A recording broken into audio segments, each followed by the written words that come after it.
नमस्कार। मेरे YouTube channel S के मोटिवेशन में आप सबका स्वागत है। मैं फिर आज एक कहानी के साथ आपके बीच उपस्थित हूँ।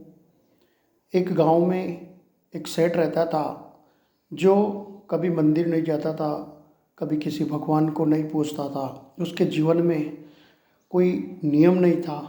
इसके कारण उसकी पत्नी उससे बहुत परेशान थी। एक दिन गांव में एक संत पधारे।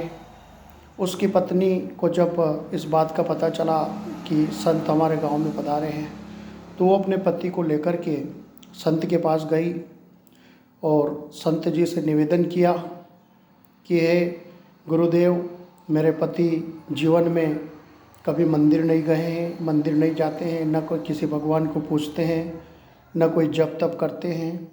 इसलिए आप ऐसा कोई उपाय करो जिससे ये भगवान को मानने लग जाए।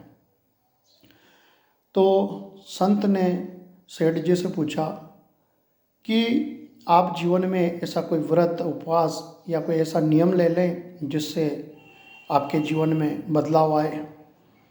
परंतु सेठ ने मना कर दिया कि मैं व्रत उपवास नहीं कर सकता, मैं भूखे नहीं मर सकता, मैं दिन में इतनी मेहनत का काम नहीं कर सकता हूँ।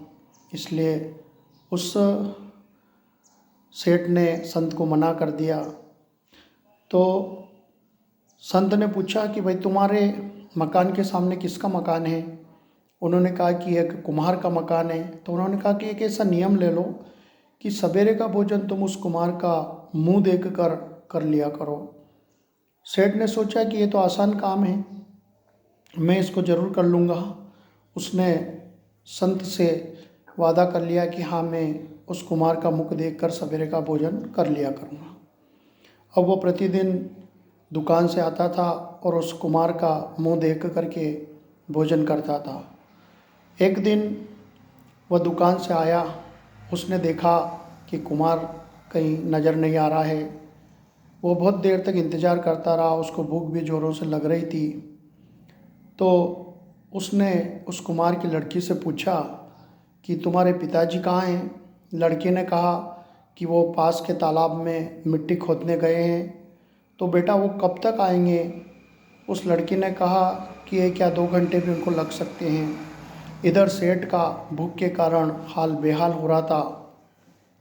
उसने कहा कि 1-2 घंटे में इंतज़ार नहीं कर सकता। वह ढूंढता ढूंढता उसको तालाब तक जा पहुंचा। जब उसने तालाब के अंदर देखा तो वह कुम्हार मिट्टी खोद रहा था। जैसे ही उस सेठ की नज़र उस कुम्हार के ऊपर पड़ी, वो वापस चलने लग गया, क्योंकि उसको तो सिर्फ उसका मुंह देखना था। जिस समय यह सेठ तालाब किनारे आया, उसी समय खुदाई में उस कुम्हार को एक 80 रुपयों का घड़ा मिला। कुम्हार ने सोचा कि इस सेठ ने इस 80 रुपयों के घड़े को निकलते हुए देख लिया है और ये जाकर के पुलिस को सूचना कर देगा और मुझे सज़ा हो जाएगी। तो उस कुम्हार ने ज़ोर से आवाज़ लगाई कि अरे सेठ जी, इधर आओ। सेठ ने सोचा कि ये मेरा टाइम बर्बाद करेगा, कि नहीं, मैं नहीं आ रहा। कुम्हार ने बड़ी मुश्किल से उसको पास बुलाया और कहा कि सेठ जी, आप पुलिस को मत कहना, ये जो 80 रुपया मिली है हम दोनों मिलकर के आधी आधी कर लेंगे। सेठ मन ही मन प्रसन्न हो गया। उसने 80 रुपया आधी आधी करके, वो आधी 80 रुपया लेकर के घर आ गया। उसने खाना खाया और अपनी पत्नी को सारी कहानी सुनाई। पत्नी ने कहा कि ये परमात्मा का ही आशीर्वाद है कि आज हमको इतना धन प्राप्त हुआ है। साथियों, जीवन में कोई न कोई व्रत, उपवास